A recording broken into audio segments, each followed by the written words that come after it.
내가 아직도 여자로부터 전화를 받을 줄은 몰랐습니다. 심장이 이렇게 요동치는 게 대체 몇 년 만인지 모르겠네요. 나는 이름만 들어도 가슴이 살짝 떨리는 사람에게서 전화를 받았습니다. 이미정. 대학 시절 풋풋한 후배로 내 옆에 맴돌던 그녀가 오랜만에 연락을 해온 겁니다. 늦은 오후 창밖에는 붉은 노을이 천천히 번지고 있었습니다. 하루를 채 마무리하지 못한 도시는 여전히 분주했지만 내 마음은 그 어느 때보다 고요하지 못했습니다. 전화를 끊고도 오래도록 가슴이 뛰었으니까요. 선배, 오늘 술 한잔해요. 저 요즘 좀 복잡해서요. 그녀의 목소리는 예전보다 조금 낮아졌지만 특유의 장난스러운 끝맺음은 여전했습니다. 50대 중반. 은퇴는 했지만 여전히 사회에서 불려다닐 일이 간혹 있는 나. 혼자 식탁에 앉아 적막하게 저녁을 때우던 내 일상에 그녀의 한마디는 불씨처럼 파고들었습니다. 솔직히 처음엔 망설였습니다. 내 나이에 후배 여자를 만나 술잔을 기울인다는 게 괜히 이상하게 보이지 않을까? 하지만 내 심장은 이미 대답을 내려버렸습니다. 좋지. 어디서 볼까? 내 목소리가 잠시 떨린 건 아마도 내가 스스로 흥분하고 있다는 증거였을 겁니다.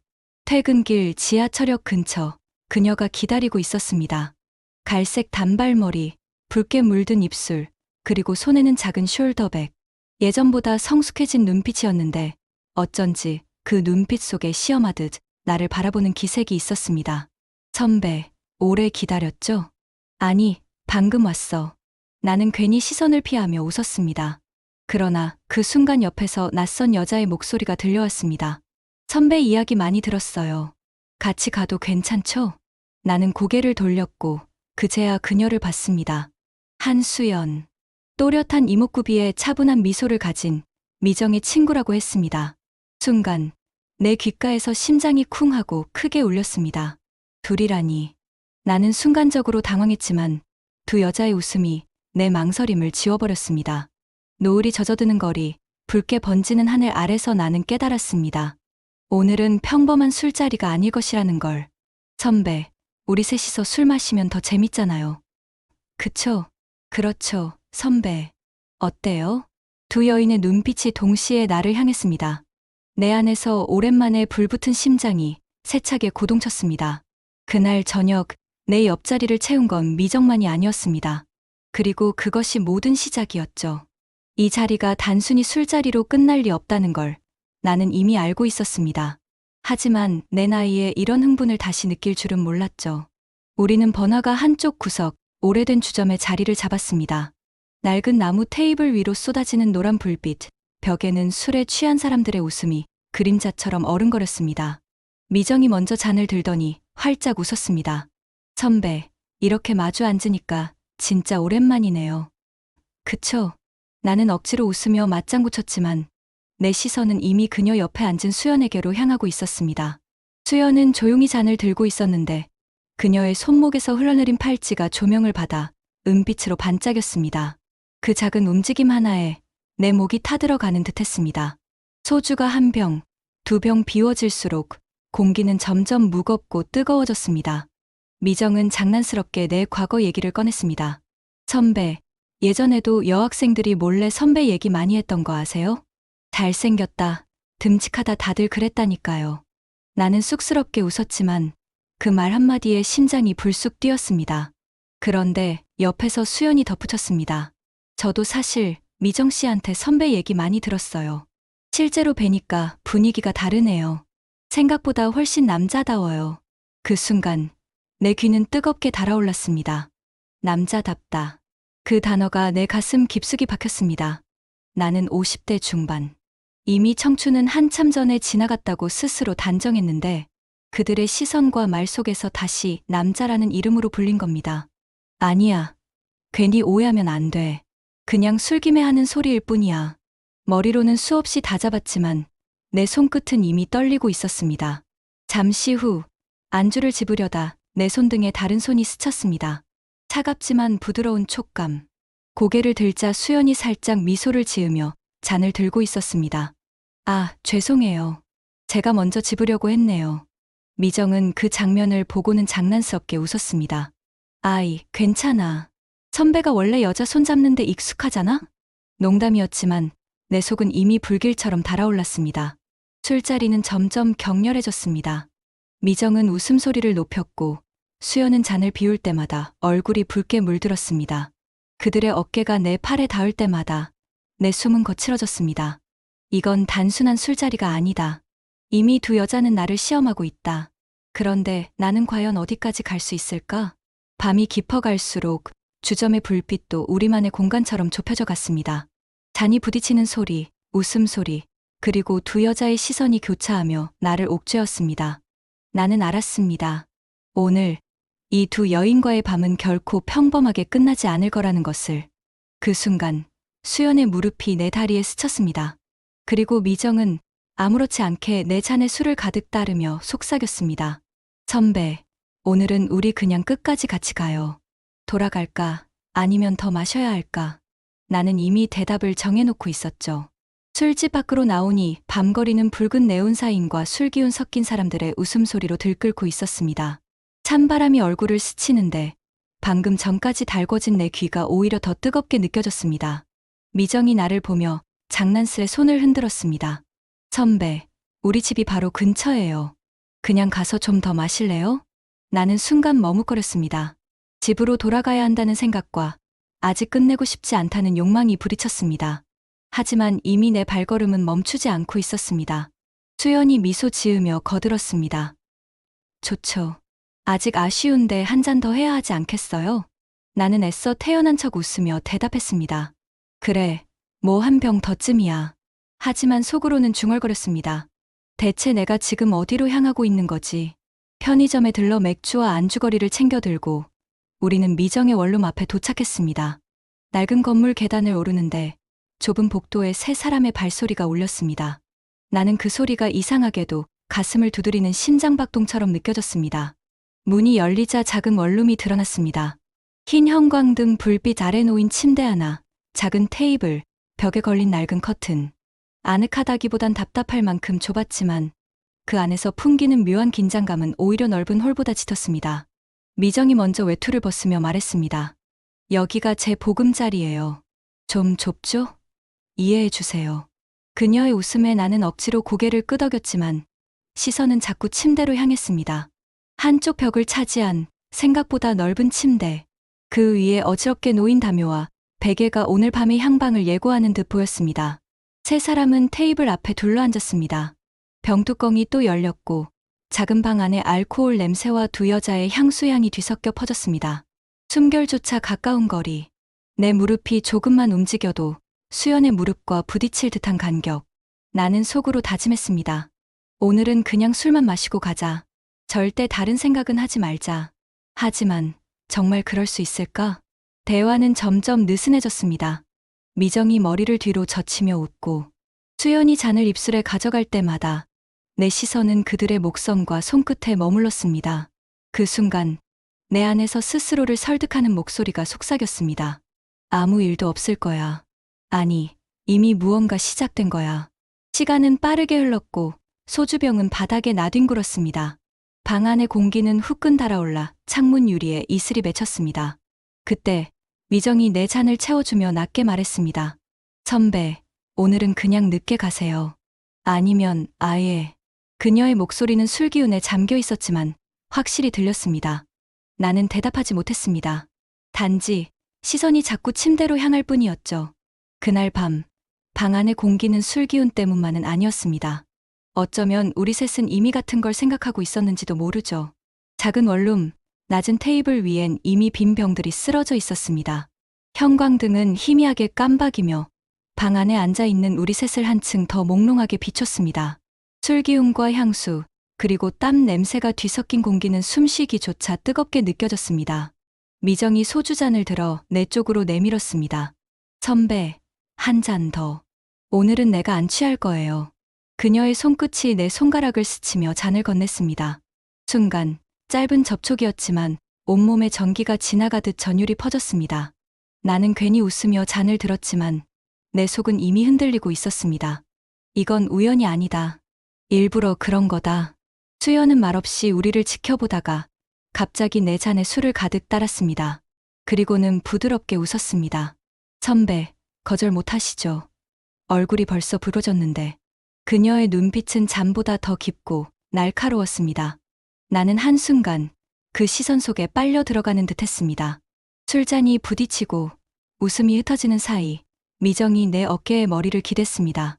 그녀의 머리카락이 뺨을 스쳤고 달콤한 샴푸 향이 코끝을 파고들었습니다. 심장이 요동쳤습니다. 이건 장난일까? 아니면 신호일까? 나는 숨을 고르려 애썼습니다.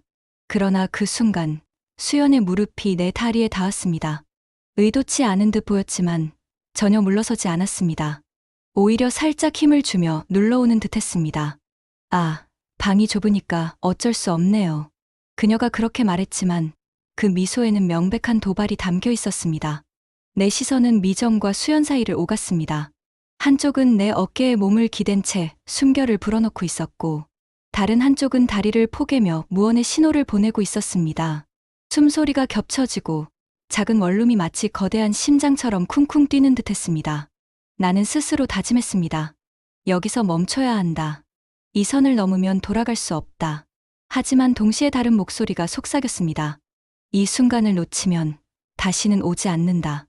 미정이 술잔을 내려놓고 천천히 내 얼굴을 올려다봤습니다. 붉게 달아오른 두 눈, 말하지 않아도 알 수 있는 표정.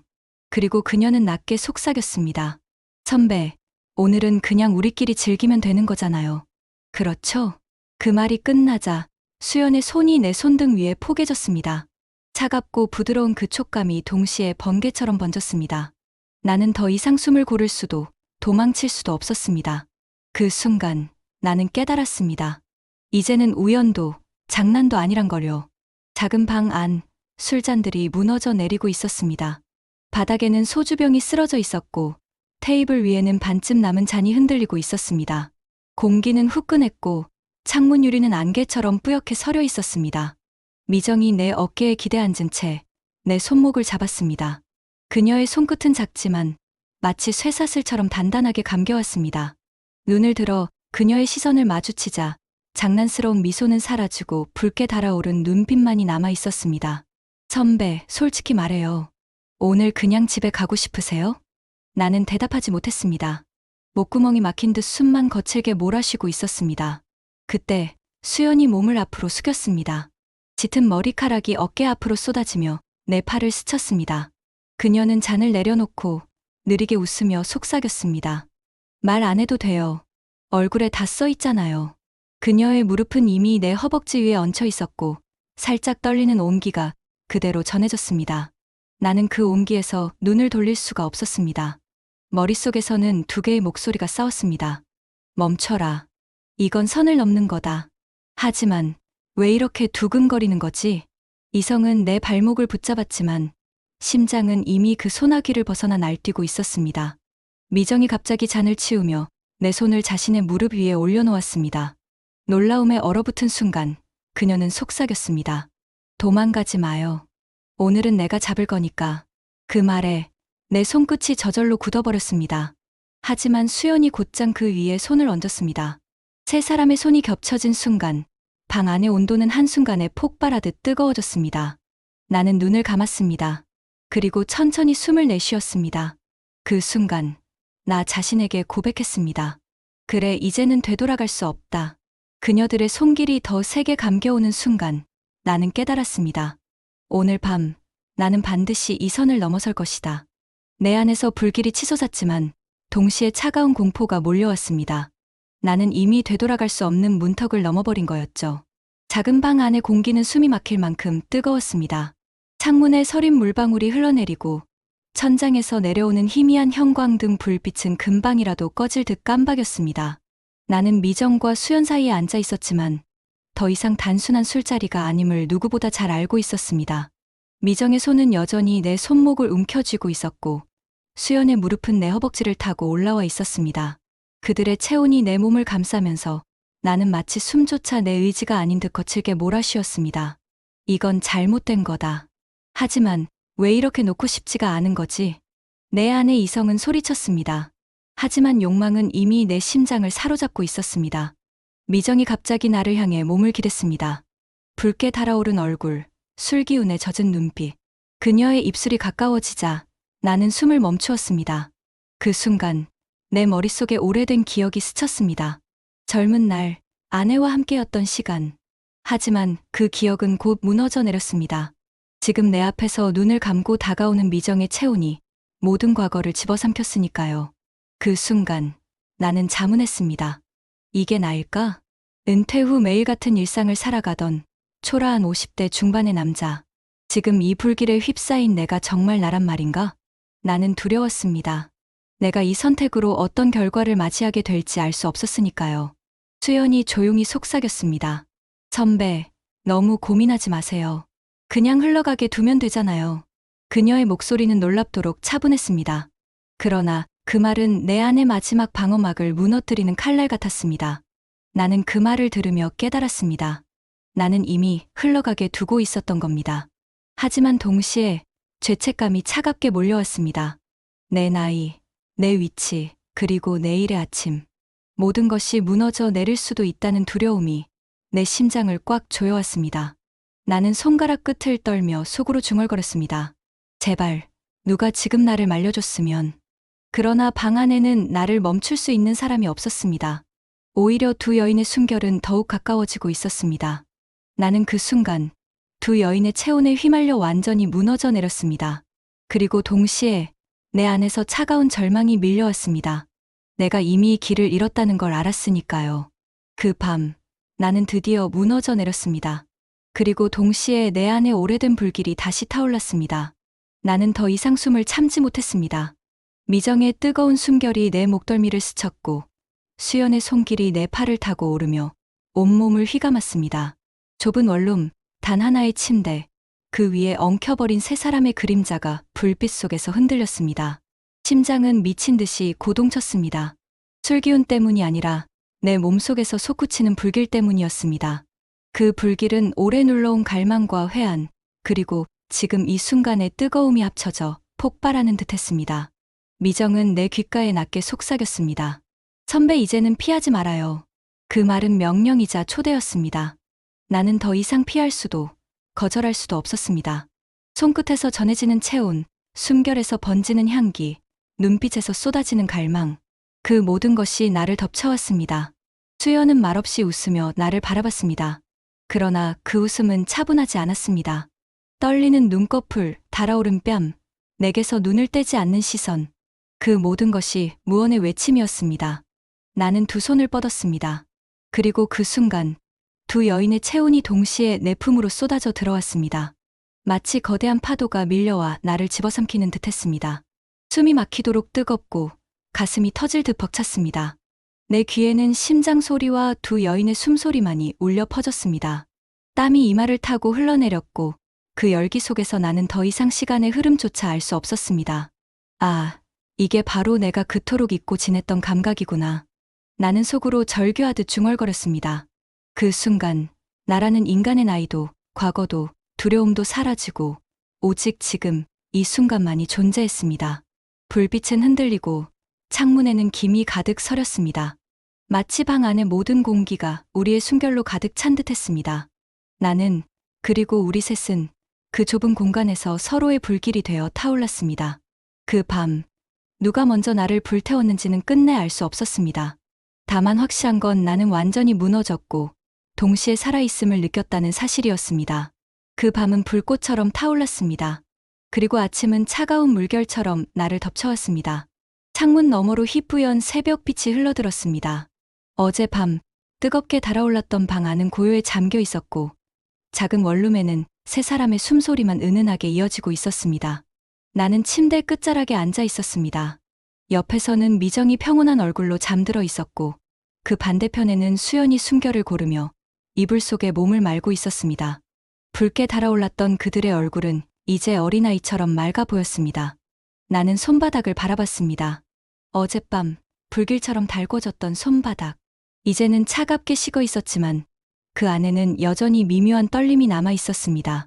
정우, 너는 도대체 뭘 한 거냐? 스스로를 책망하는 속삭임이 귓가에 맴돌았습니다. 하지만 동시에 내 가슴 한구석은 오랫동안 잊고 지냈던 심장의 고동을 다시 느끼고 있었습니다. 방 안은 좁고 어지럽혀져 있었지만 이상하게도 그 광경이 내겐 잔혹할 만큼 아름답게 보였습니다. 비워진 술병, 흩어진 베개, 서린 창문. 그 모든 게 우리가 함께 불타올랐다는 증거 같았습니다. 나는 문득 창밖을 바라봤습니다. 사람들이 출근길을 서두르는 시간, 세상은 다시 평범한 하루를 시작하고 있었습니다. 그런데 내 안은 결코 평범으로 돌아갈 수 없음을 알았습니다. 나는 이제 어떤 얼굴로 이 둘을 마주해야 하지? 어젯밤은 단지 꿈이었을까? 아니면 현실일까? 심장은 여전히 두근거렸습니다. 그러나 그 두근거림은 더 이상 뜨거움만은 아니었습니다. 그 속에는 두려움과 공허, 그리고 묘한 해방감이 동시에 섞여 있었습니다. 나는 자리에서 천천히 일어나 외투를 걸쳤습니다. 두 여인의 고른 숨소리를 뒤로 한 채 조용히 현관문 앞에 섰습니다. 손잡이를 잡은 순간 발걸음이 멈췄습니다. 혹시 이 문을 열면 어젯밤은 영영 사라져버리는 게 아닐까? 나는 마지막으로 뒤를 돌아봤습니다. 침대 위, 서로에게 기댄 채 잠든 두 여인의 모습. 그 장면은 내 눈에 아련히 새겨졌습니다. 나는 속으로 중얼거렸습니다. 고맙다. 내 안의 불씨를 다시 살려줘서. 그리고 현관문을 열었습니다. 차가운 새벽 공기가 한순간에 밀려들었고 내 심장을 다시 움츠리게 만들었습니다. 그날 아침 나는 두 여인의 숨결을 뒤로 한 채 거리를 걸었습니다. 그 발걸음마다 내 안의 심장은 여전히 불타고 있었고 동시에 서서히 식어가고 있었습니다. 그 불꽃이 꺼질지 다시 타오를지는 이제 아무도 알 수 없었습니다.